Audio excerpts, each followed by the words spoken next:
Welcome to Light the Path, the podcast that brings you inspiring stories of courage, strength, and faith.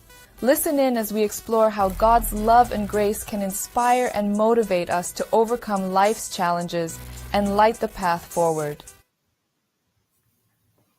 Hello, Pathfinders. Welcome back to Light the Path podcast. I'm your host, Queen Cole, and this is another installment. We're continuing the conversations with the contributing authors of Abba's Daughters. And you already know the book has been released. You got the ebook, you got your physical copies. But hey, I want to share more of the contributing authors with you today. I got my girl DJ here, DjBeach, and help me welcome her to Light the Path podcast. Hey everybody, how are you? Doing good. Thank you so Thank much you for being so much here. for having me. You're welcome. It is my pleasure. I am so excited about this book. I'm so excited to get it in people's hands now. We're after the launch. We've done all the things. Right. And it's like, whew. On to the next project. No. Now I really want to love on her. I mean, I want to say 6 months to a year and just like do all the things, in-person events and all that. So I'm looking forward to what's to come. I'm looking forward to the summit. Right. I'm looking forward to volume 2. Yeah. I'm excited. But we ain't talking about volume 2 today. Today we are talking about Abba's Daughters. I gotta put her up here. Mm-hmm. Audio listeners, you are missing this beautiful cover, Abba's Daughters, but you can go on YouTube to One Queen Cole and check out all the Light the Path episodes on there. But DJ, tell me, what made you want to be a contributing author in this anthology? So honestly, when I thought about it, I was, presented with the opportunity and listened to a presentation with yourself and Rashonda Williams, and telling my story has been something that hasn't necessarily crossed my mind, because if you think about it, when people tell their stories, they just tell what happened. We rarely get to that point of saying how I healed or how I made it. It's always about what happened. So I think that is what inspired me to become a contributing author. When I heard you guys talk about, how you can tell somebody what you've been through. And as you guys have seen, as you've read the book, I have been through some things. But to see me sitting here today is not who you would have met, 10, 15 years ago. So I think that more than anything is what inspired me to join this project. And I'm glad I did. I'm so glad you did, DJ, because you're saying from 15 years ago. I'm saying from a couple months ago, like me seeing your growth from a couple months ago till now. I mean, I gotta say it. I gotta say it publicly. Like DJ's like, oh, I don't pray in I don't pray publicly. Okay. I had a lot of I don't too. And then we get to a point where DJ does pray publicly with us, and it was beautiful. Okay. And so I just want to commend you. I want to say, good job for being courageous. Of course, we're saying all this via the Lord. So God don't come after us. We're giving the Lord credit now. All glory goes to God. Yes, all glory goes to God. But I got to tell my girl face to face that, I'm proud of you, because that is growth, to be able to share your story unapologetically and to share it where it is going to help somebody else. And a lot of times I've heard the phrase says, like, when you can talk about something without crying, that you're at a good healing place. So I appreciate you for doing that, being courageous and sharing the unprotected daughter. Right. Amar. So let's talk about that. Let's talk about your chapter and give us a little brief synopsis of it, because I know some people have got the book so far, but I want you to tell them the name of your chapter, a little bit more about your chapter, but why they need to get the book from you, because it's so many avenues to get the book. And I want them, since they haven't got it, say they haven't got it. Right. Need to get it today from you. So if you haven't gotten the book, just to tell you a little bit about my chapter. So I write about Tamar. Tamar is the daughter of King David, 2 Samuel chapter 13. And she was basically left unprotected, surrounded by royalty, all this other, great things in her life, I'm sure.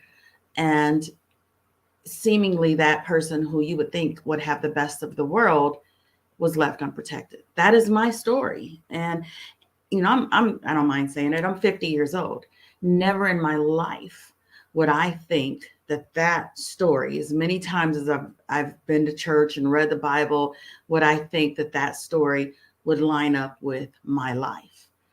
And I believe it's chapter or verse 9, specifically verse 9 or 19. I just see 9 in my mind, but I don't have it put up immediately. But that verse specifically, where she says to her father and her brother, I was violated, and they told her to hush. That's my story. And this book isn't just for women, because I talk about how I treated my son in my trauma. I talk about my husband in my trauma, who has been an absolute representation of God throughout this process. Was he perfect? No, of course, because nobody's perfect. He had his moments. I've had my moments. But to have that support there, to see somebody love you to life, I don't know if men talk about the hurt that their wives have gone through. And if you read this book and your wife is, or even your daughter, your sister, your aunt, whoever has remotely said at some point in their life they're violated, I promise you, my chapter is going to give you a glimpse into their life after they begin to try to heal from it. So I encourage you, man, woman, doesn't matter. I encourage you to get the book for my chapter, to help you understand what that person has been through in their life. And, there's a lot of violations that we can talk about, a lot of them, and none are greater than any other. When it comes down to sexual abuse, that's something just completely different than anything else that you can describe. And you're a child on top of that. Yeah, that's something that sits with you as you age. When you're an adult and somebody, smacks you across the face, or they say something mean to you, those are things that are going to affect you. But those are things that you over time don't sit and remember. If your husband walks near you, that he is going to do what that other person did as far as smacking you. Put that in the terms of sex. We'll leave it right there. If you haven't gotten the book, get the book. Trust me, it's going to help you. It is definitely going to help. And it's also, like you said, I definitely agree with you that it's for not just women, it's for men as well, because dare we say, right, there are also men that have been violated Abused. and Yeah, have not been able to come to grips with it, not even to bring it to the surface. So I think this is something where your chapter could possibly bring it to the surface for a man. Yeah. And to be able for him to get the help that's needed. Because that's very essential. What you talked about is the entire process. Yes, we tell it, of course, because we need to get that out. But then what do you do from there?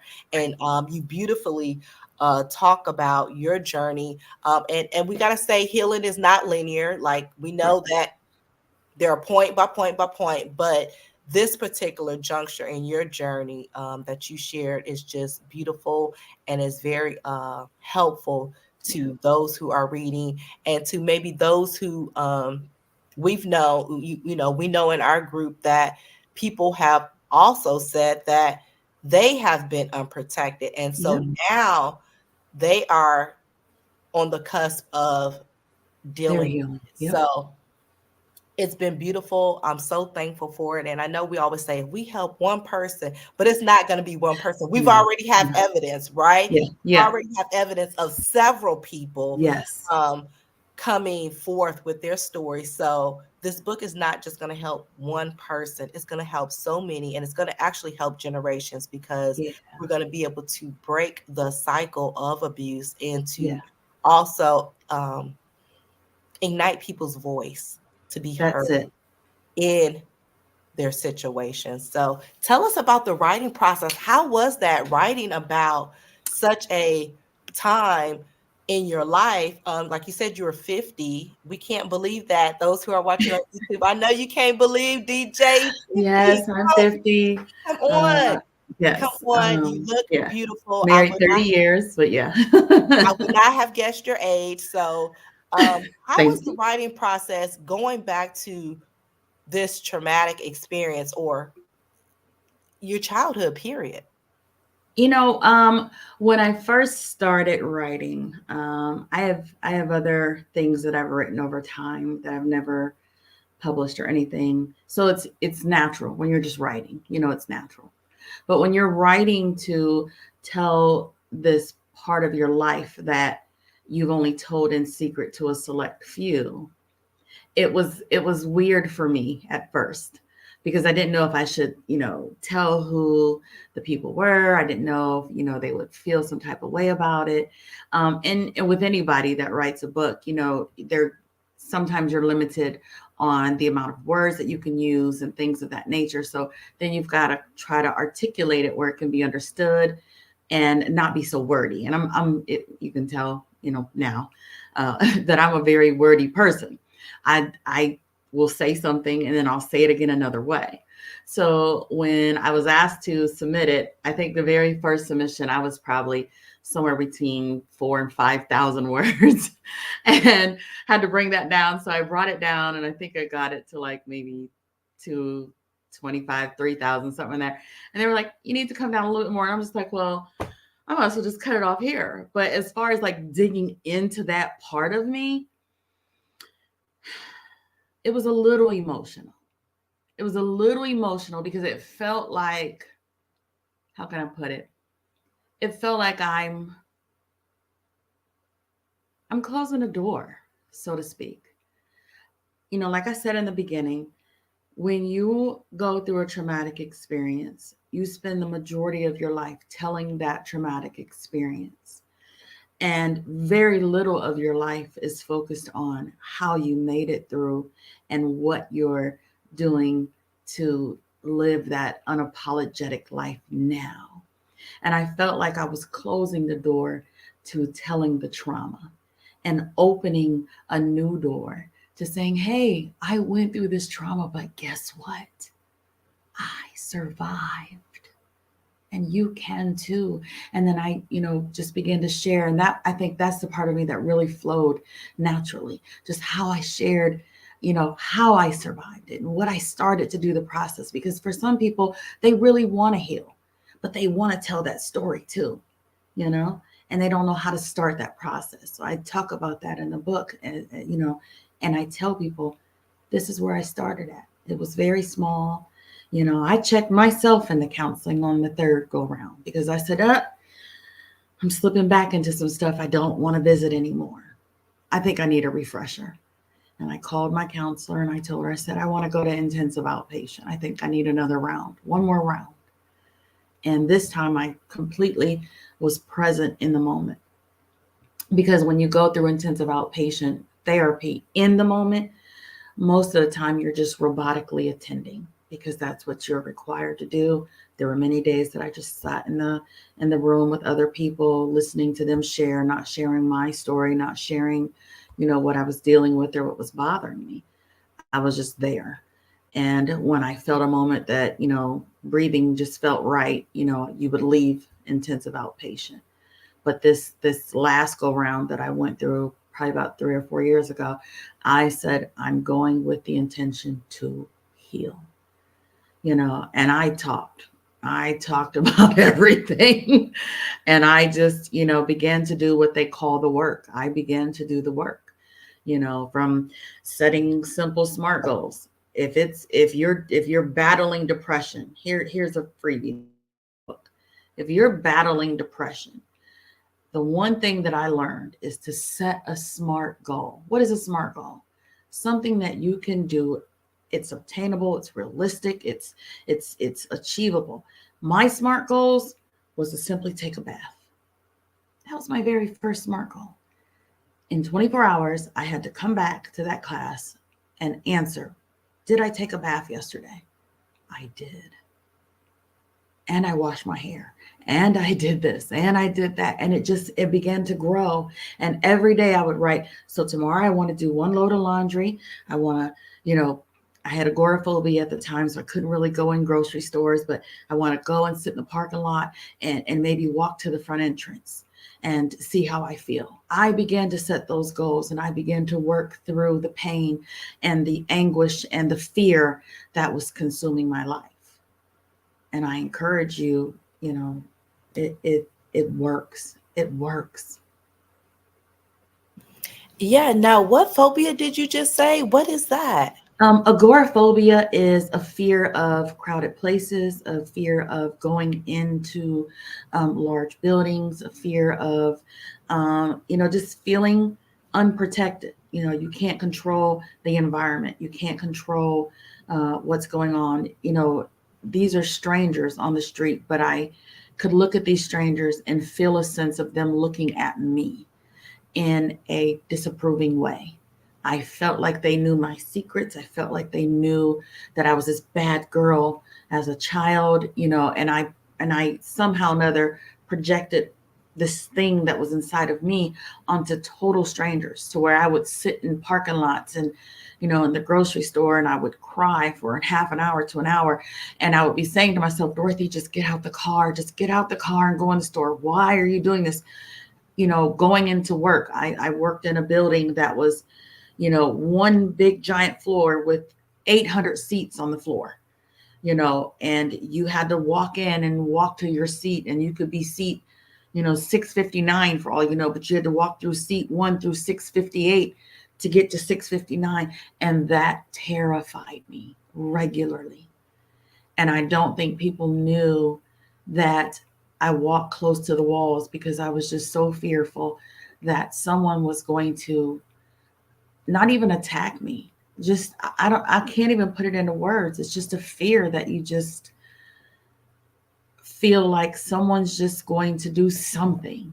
It could be as little as going, hey, and I would jump out of fear of them simply saying hi to me, and I just didn't want to live like that anymore.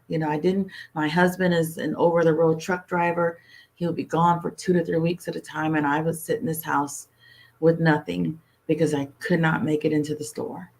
And then when I learned how to do grocery orders, I would do grocery pickup and things of that nature. But before that stuff came along, I would sit here for days and just, munch on whatever I could find, or, some days not eat at all because you just don't feel like it. But agoraphobia is something real that a lot of people are also undiagnosed with.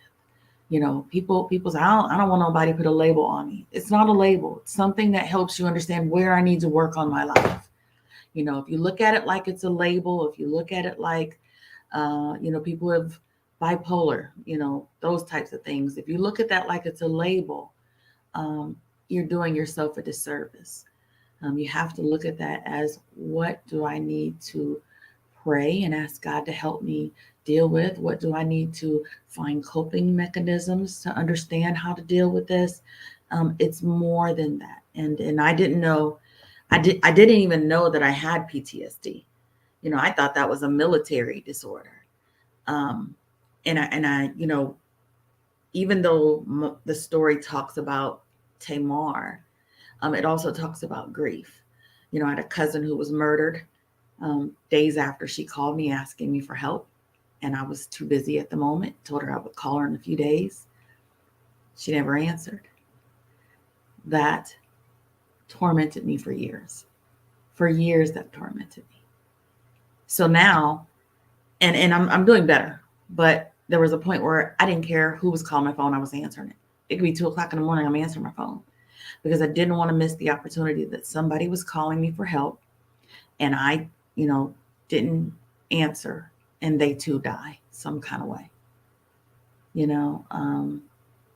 So that's a lot of the reasons why I wrote this book and why it's important to me, because we go through so much. And, as women in general, not just Black women, not just white women, not just women in general, we are expected to carry such a strength, valor, and for whatever reason, weakness is frowned upon.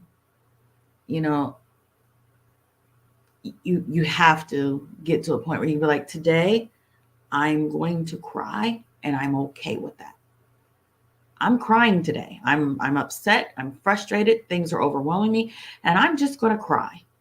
And then after you're done crying, write it down. This is what I plan on doing. Go back to your SMART goals. Okay, this is what I want to do. I know I can achieve this.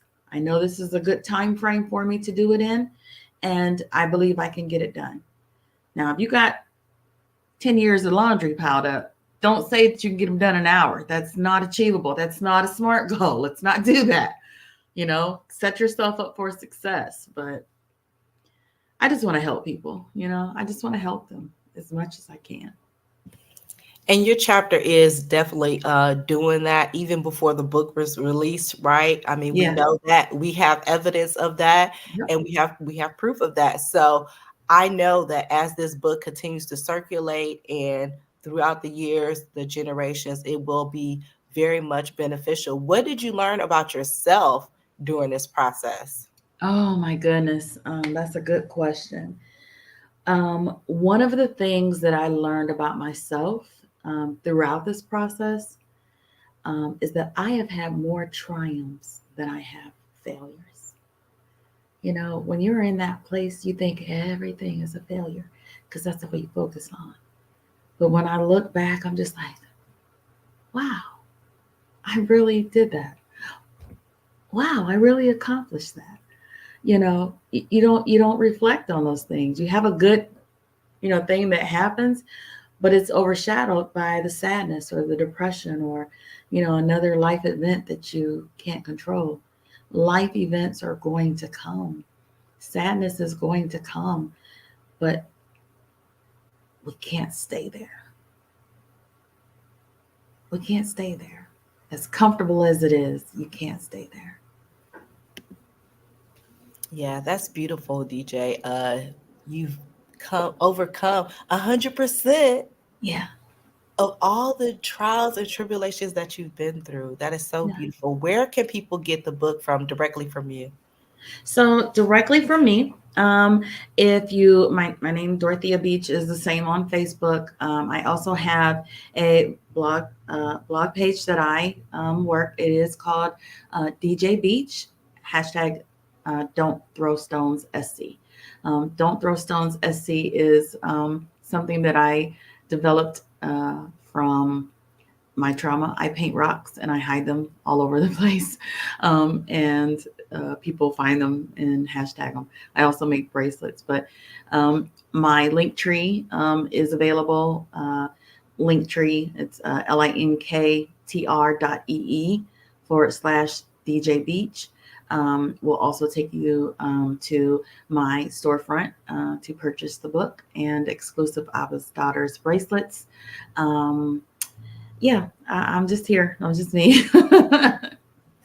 Well, thank you so much, DJ. And hey, y'all don't worry. I will put the link right here in the description box. So you're just going to be able to click. Don't even worry about it, because I know you want the exclusive bracelets. I know you want your painted rocks. Okay. I know y'all want those things to go along with your book and your signed autograph copy from DJ.